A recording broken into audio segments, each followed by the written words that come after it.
현존하는 족보에 검증된 81명의 내시 중 3명이 100세를 넘겨 생존했습니다. 이 100세인 비율은 현대 일본이나 미국의 평균보다 약 130배나 높은 수치입니다.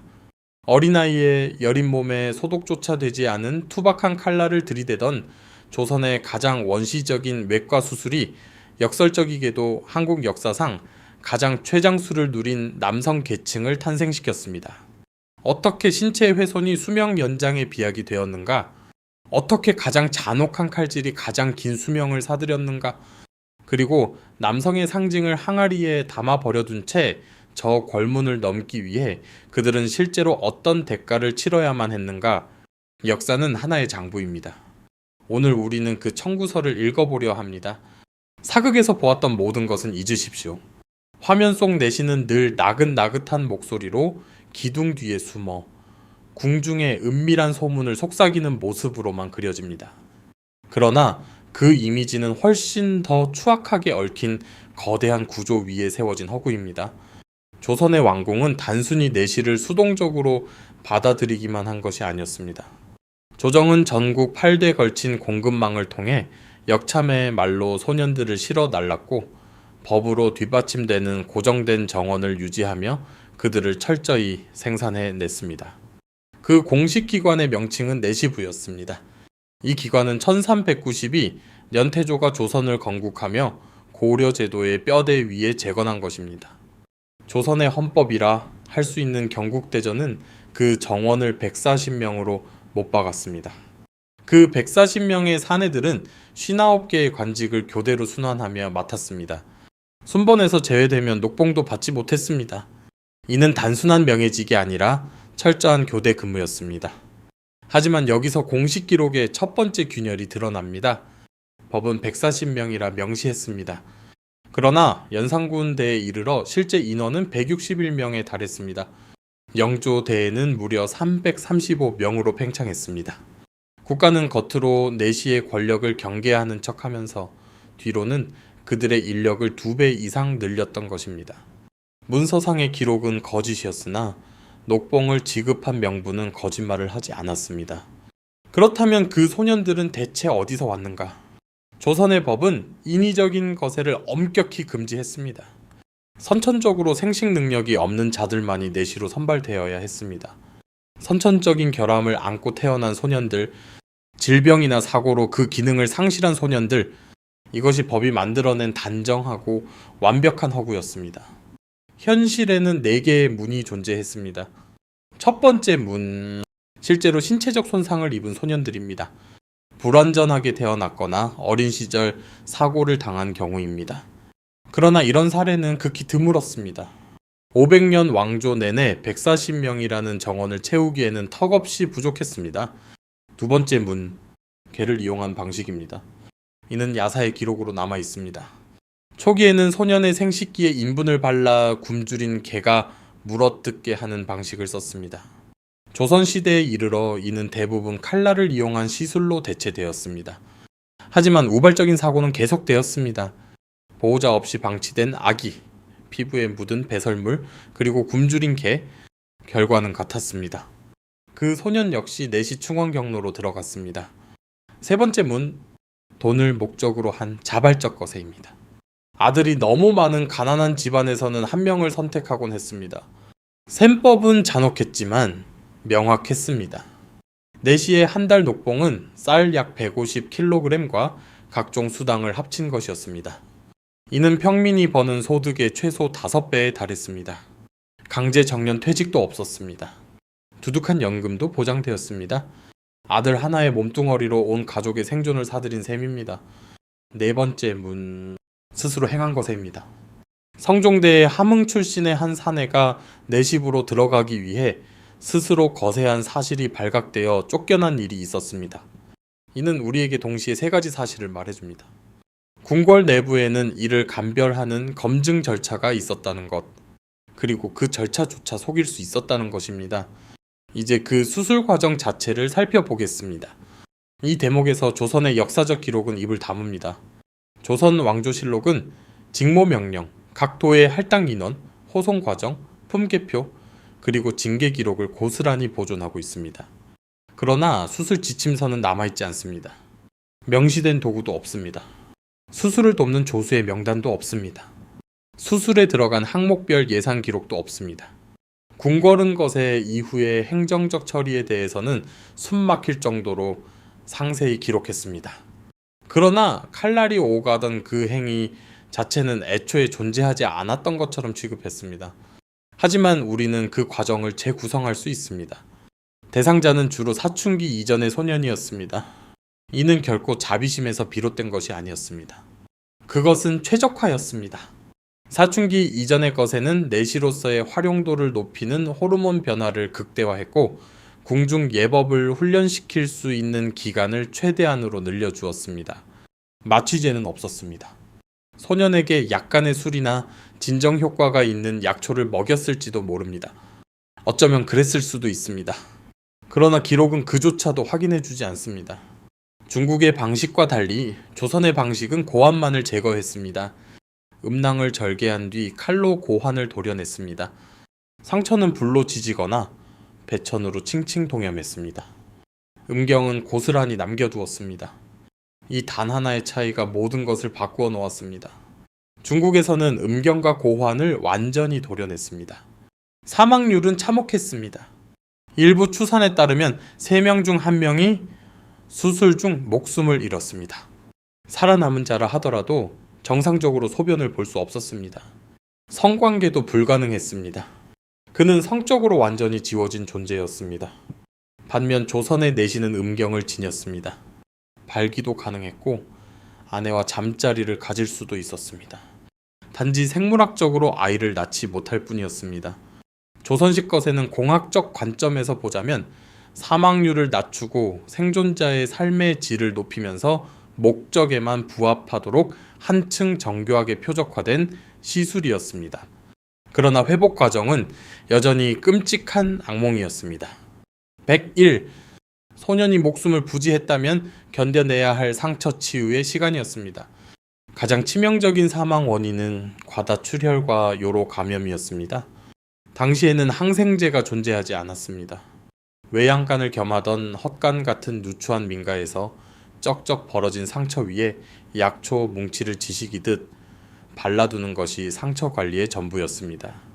회복실은 밀폐된 차에 뜨거운 온기를 유지했습니다. 중국에서는 이를 잠실이라 불렀습니다. 거세된 남성이 번데기가 탈바꿈하는 누에처럼 어둡고 푹푹 찌는 폐쇄된 공간에서 몸이 변형되는 과정을 견뎌야 했기 때문입니다.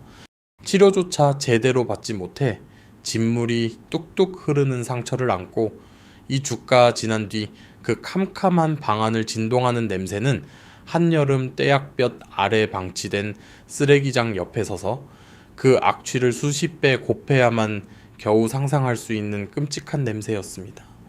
그 지옥 같은 100일을 거치고 나온 몸은 영구적인 변형을 맞이했습니다. 사춘기 이전에 거세를 당하면 목소리는 결코 굵어지지 않았습니다. 고음이 유지되었습니다.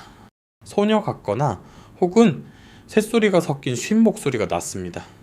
이것이 바로 오늘날 한국 시청자들이 사극을 통해 인식하는 전형적인 내시의 목소리입니다. 얼굴엔 수염이 자라지 않았습니다.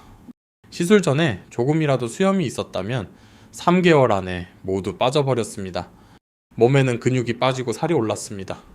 남성 호르몬이 사라지면서 체지방이 재배치된 탓입니다. 비만은 그들에게 흔한 체형이 되었습니다. 하지만 뼈는 계속 자랐습니다.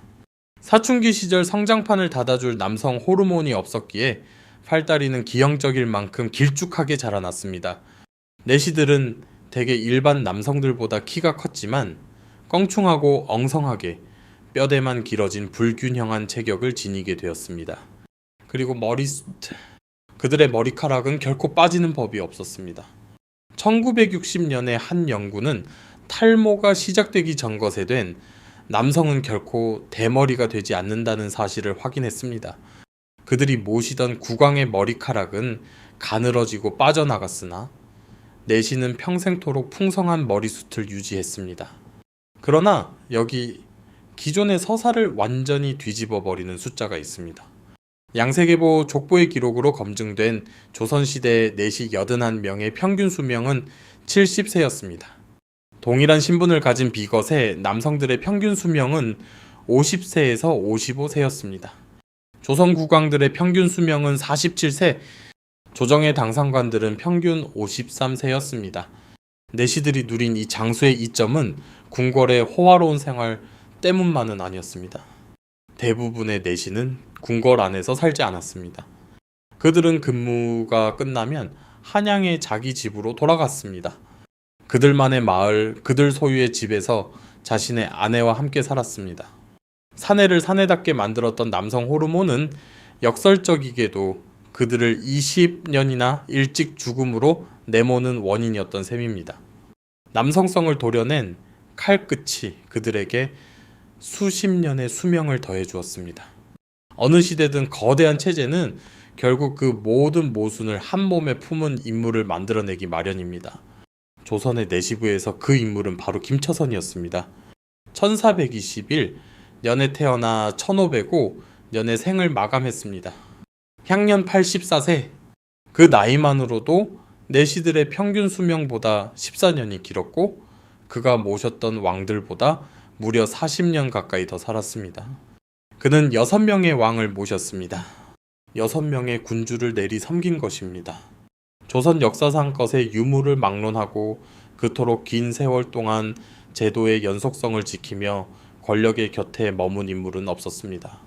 기록에 따르면 그는 고참 내시들이 운영하던 내시학교 같은 곳에서 자랐습니다. 이를 단순한 학교라기보다는 침묵을 배우는 도제식 훈련장이라 보아야 할 것입니다. 보이지 않게 왕의 등 뒤에 서는 법, 서찰을 읽지 않고 전달하는 법, 궁중의 모든 것을 알고 있으되 입 밖으로 단 한마디도 내뱉지 않는 법을 배웠습니다. 그는 상선의 자리에까지 올랐습니다. 내시로서 오를 수 있는 최고위직인 내시부 수장이었습니다. 종이품, 권례 전체 서열을 통틀어 김처선보다 왕의 옥체에 더 가까이 다가갈 수 있는 자는 손에 꼽을 정도였습니다. 하지만 권력에 가까이 있다는 것이 곧 권력을 의미하는 것은 아닙니다. 그것은 치명적인 위험의 노출을 뜻할 뿐이었습니다. 성종대의 중전이 폐위되었습니다. 바로 패비 윤씨입니다. 그녀의 몰락에 얽힌 궁중 당쟁의 정치는 여기서 일일이 풀어내기엔 너무나 복잡합니다. 중요한 것은 결말입니다. 그녀에게 사약이 내려졌습니다. 그리고 그 사약이 담긴 사발을 들고 간 자가 바로 김처선이었습니다. 잠시 그 상황을 상상해 보십시오. 당신은 내시입니다. 당신은 이 여인을 모셔왔습니다. 그녀의 처소 문 밖을 지켰습니다. 행여 독이 들었을까 음식에 기미를 보았던 것도 당신이었습니다. 그런데 이제 당신의 손으로 직접 독을 배달해야만 합니다. 당신이 원해서가 아닙니다. 당신이 복종해야만 하는 그 거대한 체제는 애당초 당신의 반대나 거부권 따위는 존재조차 하지 않는 것으로 치부했기 때문입니다. 그는 사약을 받들어 올렸습니다. 그녀는 마셨고 죽음을 맞았습니다. 그것으로 끝이었는가? 당연히 아닙니다. 이곳은 조선입니다. 죽은 패비에게는 아들이 하나 있었습니다. 그 아들은 훗날 자라 제10대 국왕 연상훈이 됩니다. 조선 역사상 가장 악명 높은 폭군입니다. 그리고 그 어린 세자를 키우고 보필하며 그의 아버지와 할아버지의 어좌 뒤에 섰던 것처럼 묵묵히 그 곁을 지켰던 사내 역시 김처선이었습니다. 김처선은 자신이 키워낸 아이가 괴물로 변해가는 과정을 두 눈으로 지켜봐야만 했습니다. 연산군은 아주 사소한 거슬림만으로도 대신들을 처형했습니다.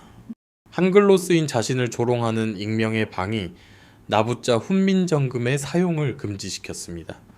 그는 조선 왕조가 100년에 걸쳐 촘촘히 구축해놓은 왕권 견제 시스템을 철저히 박살냈습니다. 그러던 1504년 무렵 노년의 김처선은 내시라면 절대 해서는 안 될 행동을 하고 맙니다. 그가 입을 연 것입니다. 그는 왕에게 직접 직언을 퍼부었습니다. 8순이 넘은 것에 된 노종이 이 나라에서 가장 위험하고 무소불위한 사내를 향해 당신이 틀렸다고 꾸짖은 것입니다. 유교적 관점에서 이는 상상할 수 있는 가장 숭고한 도덕적 용기였습니다. 지켜야 할 핏줄도 가문을 물려줄 후손도 없이 미래에 대한 생물학적 지분조차 남지 않은 사내가 그럼에도 불구하고 진실을 말하기로 선택한 것입니다. 연산군의 반응은 결코 점잖지 않았습니다. 그는 김처선을 향해 직접 활을 쏘았습니다. 이어 친히 칼을 들어 그의 팔다리를 잘라냈습니다. 그것도 모자라 김처선의 친인척을 칠 총까지 찾아내 연좌제로 처형했습니다. 왕이 승지들에게 이 처벌이 합당하냐고 묻자 반대하는 자는 단 한 명도 없었습니다. 칠총까지 미친 멸문지화, 한낱 내시를 상대로 말입니다. 생물학적인 친자식을 가질 수 없었던 사내였습니다. 하지만 그에게는 입양한 양자가 있었고 아내가 있었습니다.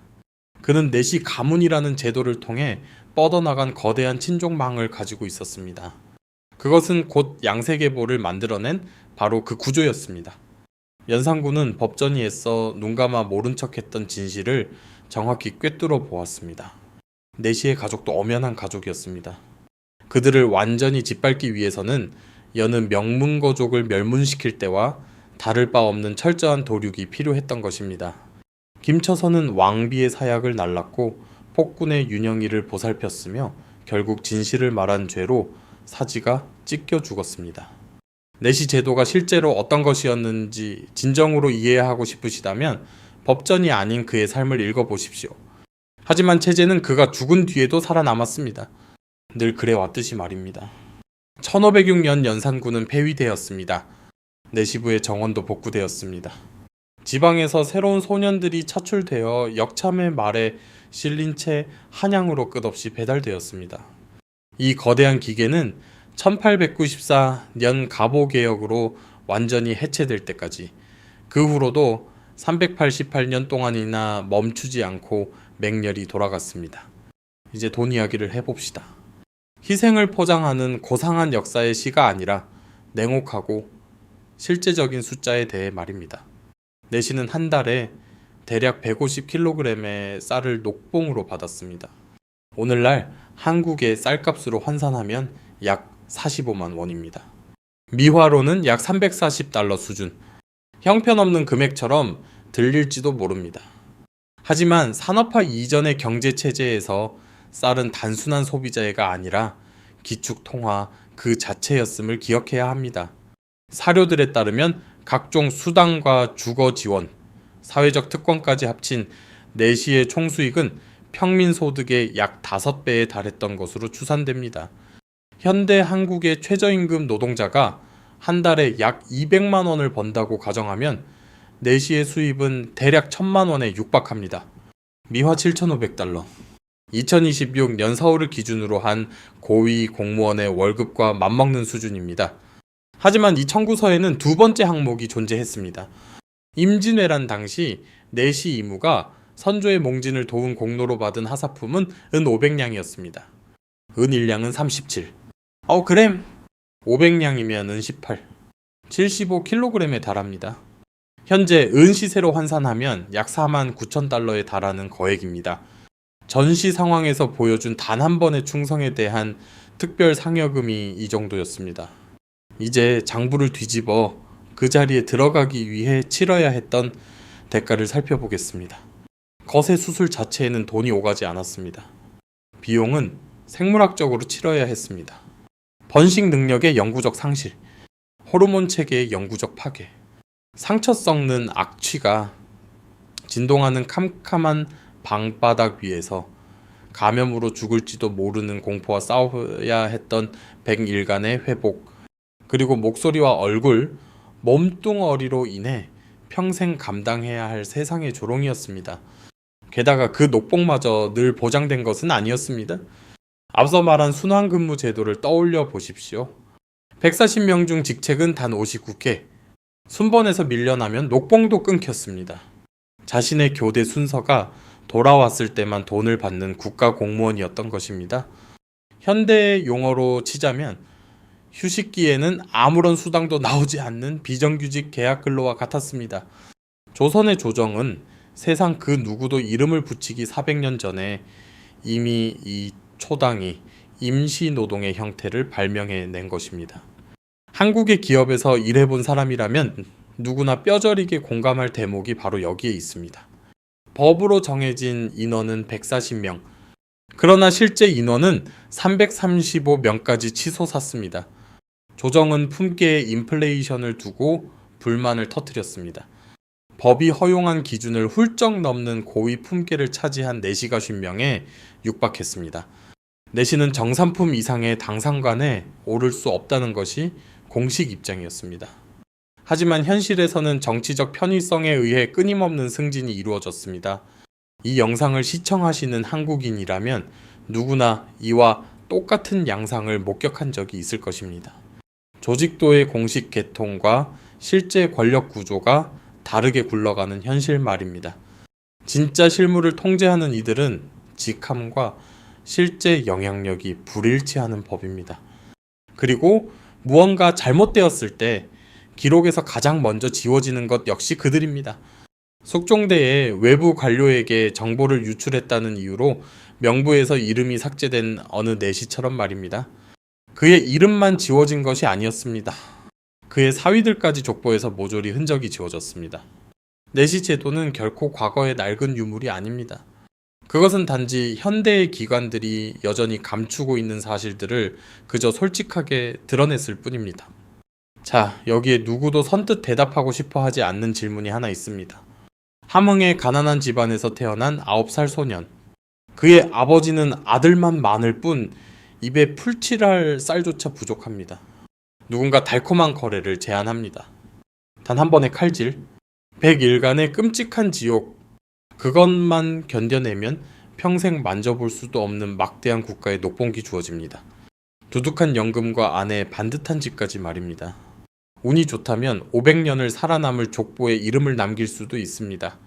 아버지는 고개를 끄덕입니다. 어쩌면 소년도 동의했을지 모릅니다. 아니, 동의하지 않았을 수도 있습니다.